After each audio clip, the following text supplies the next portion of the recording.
Hey everybody, welcome to the Wine Vlog. I am Drew Baker, and today we are going to look into some basics on how to read and understand New World wine labels. Now, I have a disclaimer, and that is New World. The reason I use that distinction is because some of the tips that I'm going to show you today and will be seen on these bottles will only apply to New World wine labels, such as those produced in the United States, Australia, New Zealand, and places of this nature, and it will not apply to Old World wine labels from places such as France or Italy or Germany, and we'll get into those in future episodes because there's a lot more detail that will have to be broken down. And also, before we look at these wine labels, I want to remind you of 3 things that we learned in the last episode titled What is Wine? And this combination will help us decipher what we're looking for. And those are 1, varietal, what type of grape is being used to make this wine. 2, appellation, where are these grapes from? And 3, vintage, what year were these grapes grown?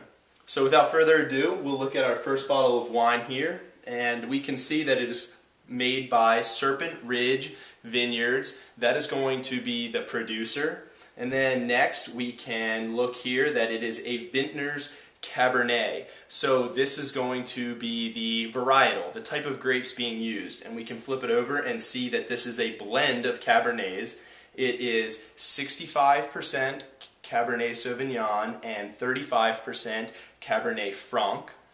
And then we can flip it back over and we can see that the appellation is Maryland. These grapes are grown in Maryland, and we can see that the vintage is 2007. So this might be a good choice for us if we are into cabs and if we are also interested in buying some local wine.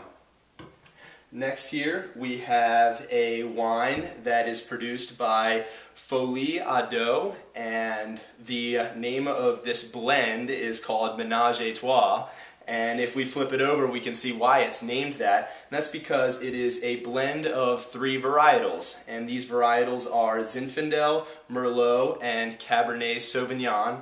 They do not go as far as to tell us the percentages of each.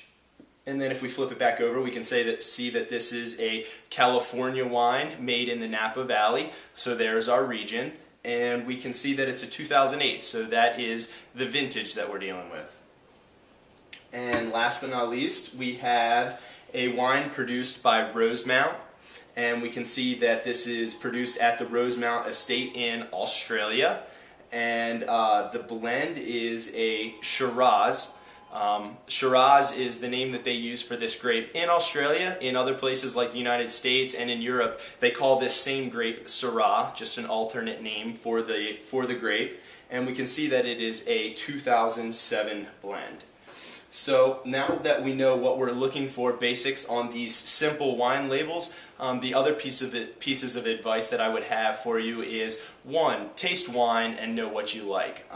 Knowing that this wine is a Shiraz from Australia doesn't help you very much at all if you don't know what Shiraz from Australia is supposed to taste like. And you don't know if you're going to like it until after you've had it. And the second piece of advice I would have would be to look up reviews. A great way to go and buy wine would be to first just get on the internet and look up something like The Wine Enthusiast and get on their website and look up reviews of wines that they have done. And you can find very reasonably priced wines, $20, $25, that have scored incredibly high. And you can also look and find wines that you like. For instance, if you know that you like Pinot Noir and you're not a fan of cabs, then you can look up reasonably priced wines and find ratings of highly rated Pinot Noirs. So this is just some basics. The question I have for you today is, what is the next type of wine label that you would like to learn how to read? Would it be a French wine label, an Italian, a German? Because when you get to these old world wine labels, there's a whole lot more to know. They're a lot more intricate. So if there's any one specific area of wine that you really like and you're interested in knowing more about the labels so that you can better understand the wine and better enjoy the wine, please feel free to leave a comment and let me know. So beyond that, until next time, be safe, be smart, and I'll see you soon.